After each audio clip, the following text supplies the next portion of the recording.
अमृत की तस्वीर इस वक्त आप देख रहे हैं बांग्लादेश के पंजीला में। রাজবাড়ীর পাংশার কলিমোহরে চাঁদাবাজি করার সময় গণপিটুনিতে সম্রাট বাহিনীর প্রধান অমৃত মণ্ডল ওরফে সম্রাট ওরফে অমিত নিহত হয়েছেন। এ সময় দুটি অস্ত্রসহ তার সহযোগী সেলিমকে আটক করে পুলিশে দিয়েছে জনতা।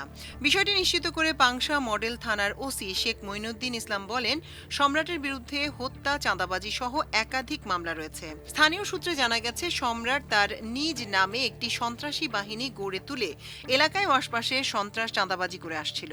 আওয়ামী সরকারের আমলে ভারতে পালিয়ে থেকেও তার সহযোগী দিয়ে বিভিন্ন এলাকায় হামলা, ভাঙচুর ও চাঁদাবাজি করত।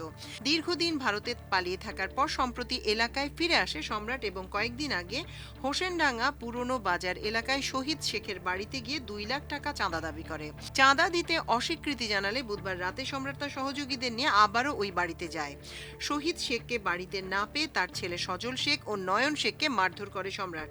এ সময় শহীদ শেখের বাড়ির লোকদের ডাকাত ডাকাত চিৎকারে এলাকাবাসী এসে সম্রাটকে ধরে ফেলে গণপিটুনি দেয় এবং ঘটনাস্থলেই তার মৃত্যু হয়। এদিকে হত্যাকাণ্ডের ঘটনায় কঠোর নিন্দা জানিয়েছে সরকার। বৃহস্পতিবার রাতে এক বিবৃতিতে সরকারের পক্ষ থেকে জানানো হয়, রাজবাড়ীর পাংশা থানাধীন এলাকায় বুধবার রাতে সংঘটিত একটি দুঃখজনক হত্যাকাণ্ডকে কেন্দ্র করে সামাজিক যোগাযোগ মাধ্যম ও বিভিন্ন সংবাদ মাধ্যম বিভ্রান্তিকর তথ্য ছড়ানোয় বিষয়টি সরকারের নজরে এসেছে।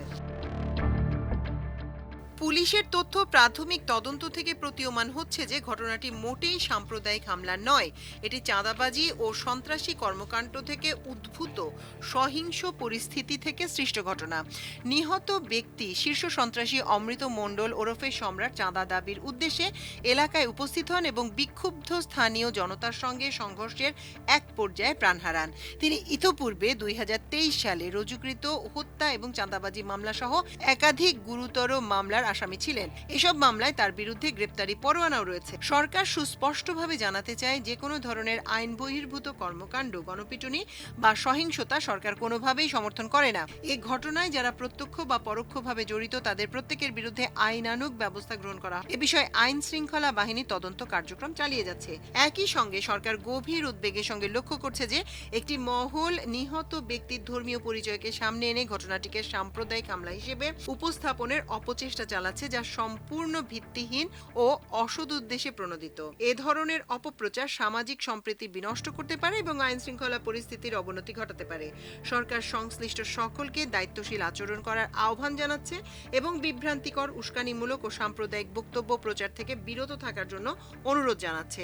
আইনের শাসন ও ন্যায় বিচার প্রতিষ্ঠায় সরকার দৃঢ় প্রতিজ্ঞ।